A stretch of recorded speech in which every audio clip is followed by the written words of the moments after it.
ఓం శ్రీ గురుభ్యో నమః. శ్రీ భాగవత కృష్ణదేశికేంద్రుల వారి శుద్ధ నిర్గుణ తత్వ కందార్థములు. నాయన శిష్య, ఈ మతాల లక్షణమును వివరించుచున్నాను వినుడు. గురుడు పరిపూర్ణమును పెరుకను లేందనుచు తెల్పి, ఇక దల్చకు మంచెరిగించక విడిపోవునే. ఎరుక నరుల్ సాధనములు అన్నీ చేసినాను, లక్ష్యముద్ర లెన్ని జోచినాను. హరిహర బ్రహ్మరాసోరముఖులైన, హరిహర బ్రహ్మరాసోరముఖులైన ధరణీసురాద్యుష్ట దశజాత్యుద్భువులను ఎన్ని చేసినాను, లక్ష్యముద్ర లెన్ని చూచినాను.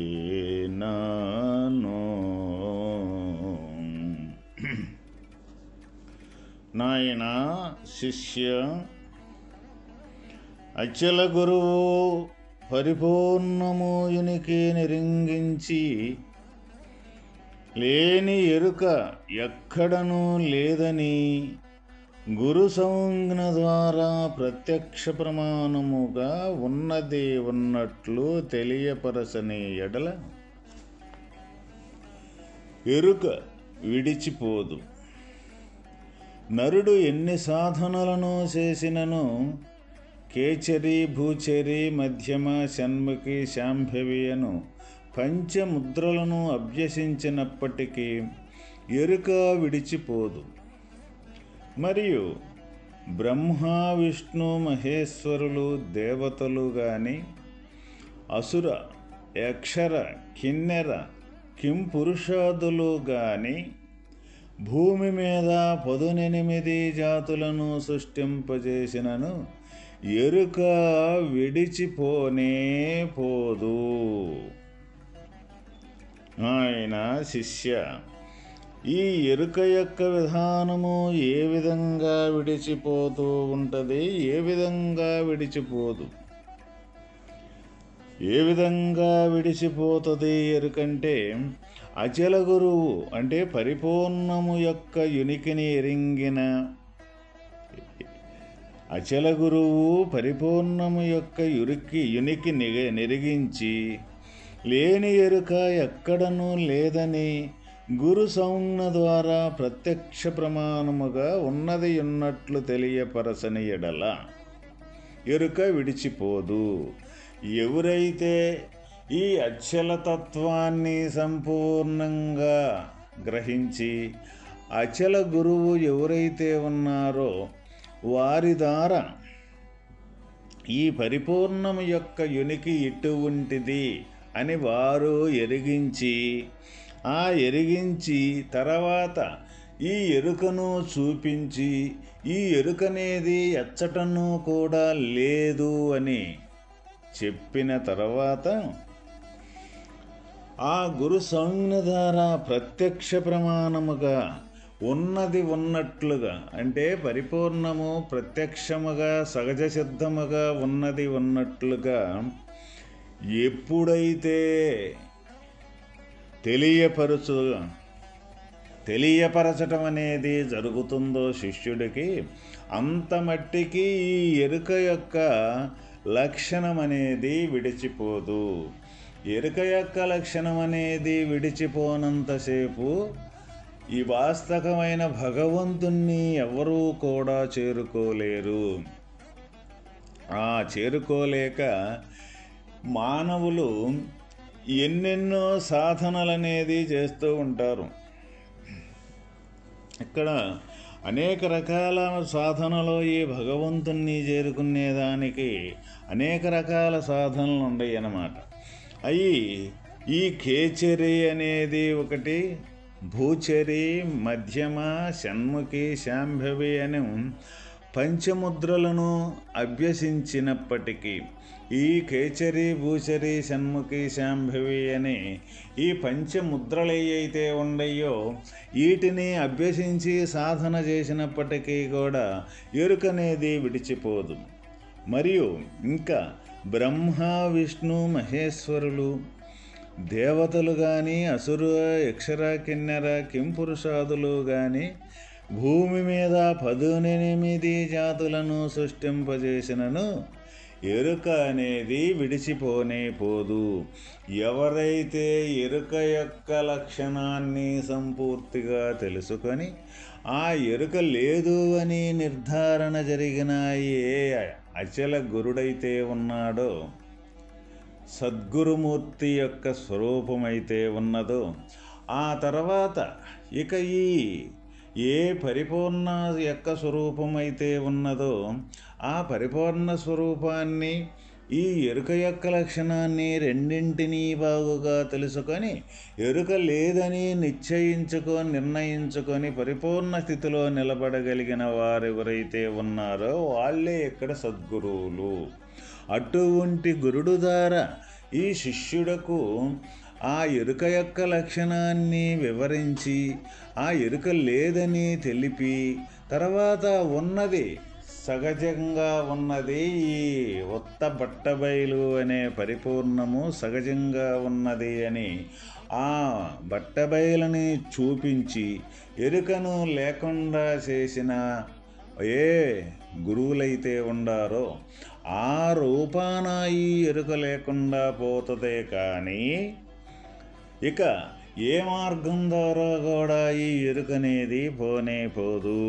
ఎందుకు అంటే ఇక్కడ ఎన్ని రకాల సాధనలు అంటూ చేసినప్పటికీ కూడా ఆ సాధనలు అనేదిగా ఏ విధంగా ఉంటాయి అంటే సాధన అనేది ఒక క్రియ, ఆ సాధన చేసేవాడు ఒకడు, ఇక్కడ దానికి సంబంధించిన సంకల్పం అనేది ఒకటి. ఇక్కడ ఒక క్రియ అంటూ ఒకటి ఉన్నదంటే దానికి 3 త్రికరణాలు అంటూ ఏర్పడతాయి అన్నమాట. అందువల్ల ఎవరు ఏ సాధన చేసినప్పటికీ కూడా ఈ 3 రకాలైన విధానాలు, మార్పులు అక్కడ ఉంటాయి. 3 రకాల మార్పులు ఉన్నప్పుడు అక్కడది భగవంతుణ్ణి చేరుకునే దానికి ఆ సాధన అనేది ఉపకరించదు అని ఇక్కడ మనకి కృష్ణదేశిక ప్రభువుల వారు తెలియజేయటం జరుగుతుందన్నమాట.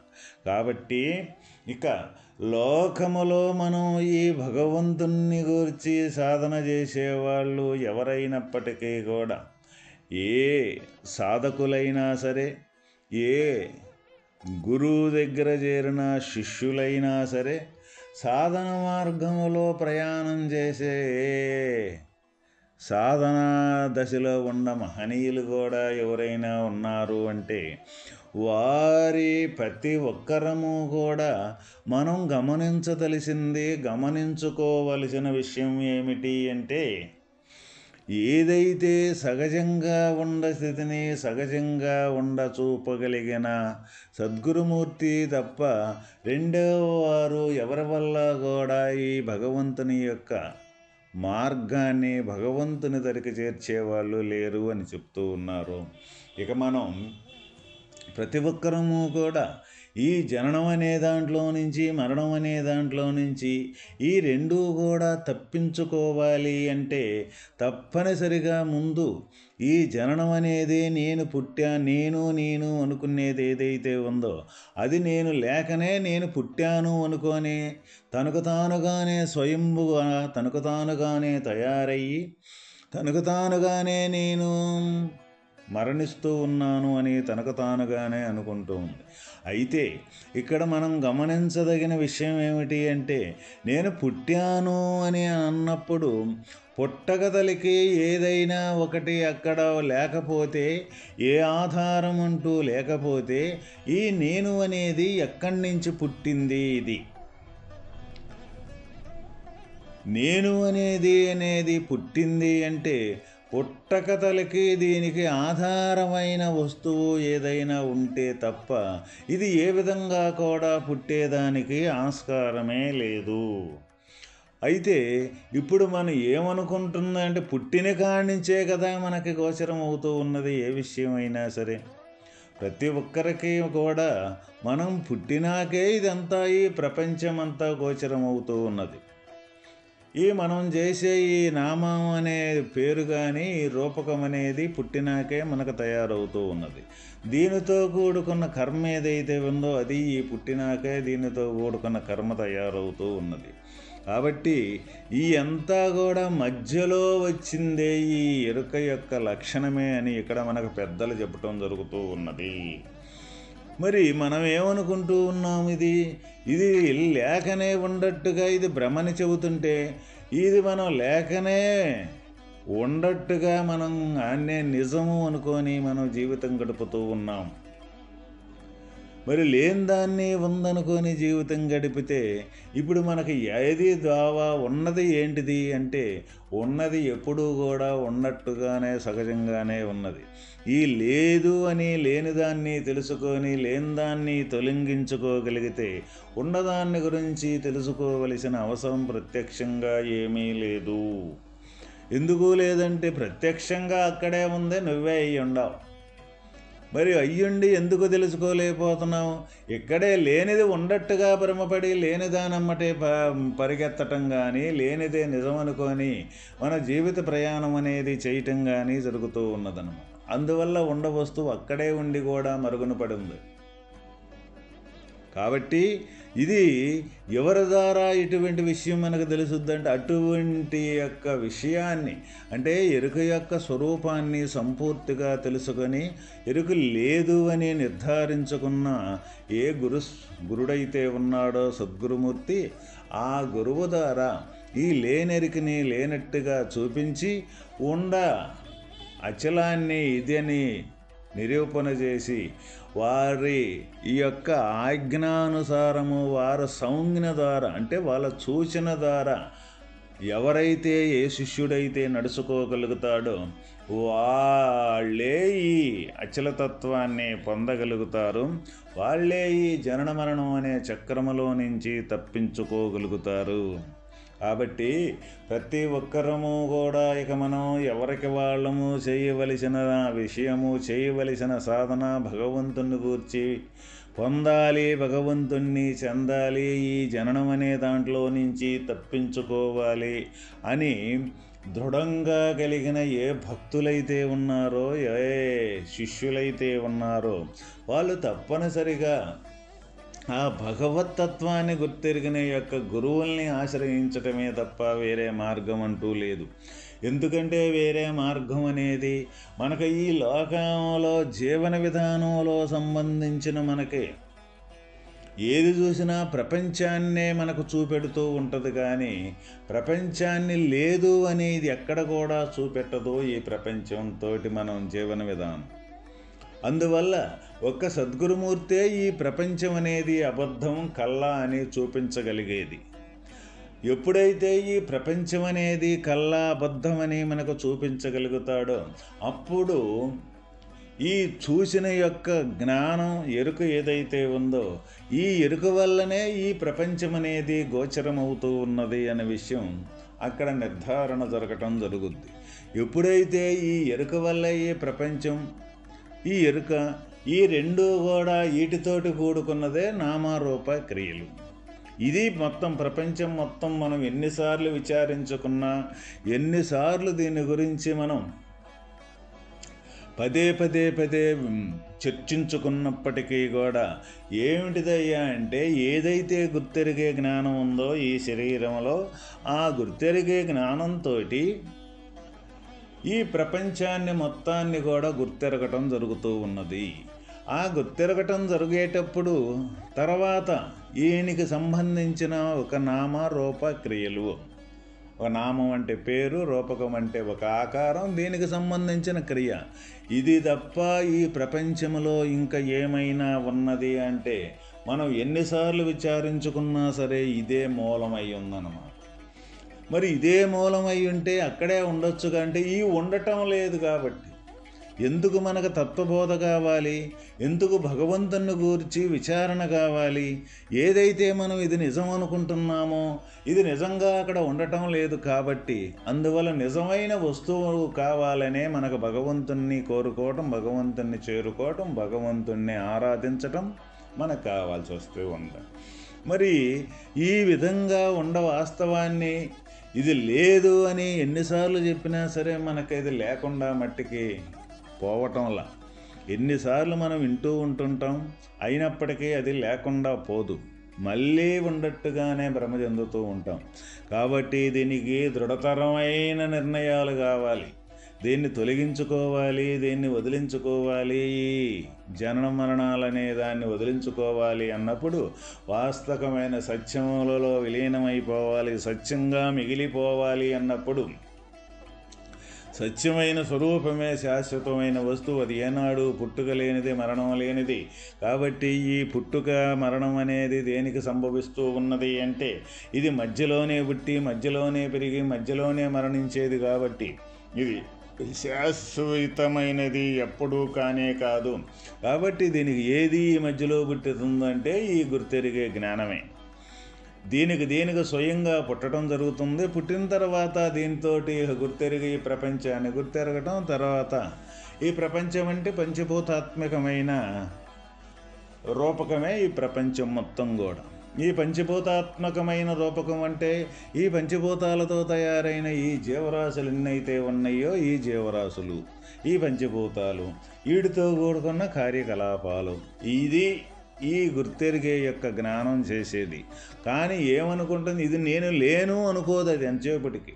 ఇప్పుడు మనం ఎవరమైనా సరే నువ్వు లేవురా, నువ్వు మరణించావురా, నువ్వు అసలు పుట్టలేదురా అంటే మనకి ఏమనిపించుద్ది అంటే వీడికి ఏందో పిచ్చిరా, ఎర్రిరా అనిపించుద్ది. అయితే వాస్తవకంగా ఆత్మస్వరూపంగా మారిన ఆత్మస్వరూపులకి ఇది ఎప్పుడూ కూడా లేనిదిగానే గోచరించటం అనేది జరుగుద్దన్నమాట. వాళ్ళు ఆత్మస్వరూపంగా మిగిలి ఉన్నప్పుడు ఈ ఎప్పుడూ కూడా ఈ నామం కానీ, రూపకం కానీ, క్రియ కానీ ఎప్పుడూ కూడా లేనిదిగానే గోచరించడం జరుగుతుంది. ఇదంతా కూడా ఒక నటన. ఏ విధంగా ఇదంతా ఒక నటనగా తోస్తూ ఉన్నదంటే చేసి చేయనివాడిగా. అందుకనే కనీసం కర్మ అనేది చేస్తూనే ఉండాలి, కానీ చేయనోడిగా ఉండాలి. ఇక్కడ కర్మ చేయకూడదు అంటే అన్ని మానుకొని ఇంట్లో కూర్చోవటం అని కాదు ఇక్కడ దాని అర్థం. కర్మ చేసి చెయ్యకుండా ఉండే యొక్క లక్షణము, ఆ స్థితి అంటూ ఒకటి ఉన్నది.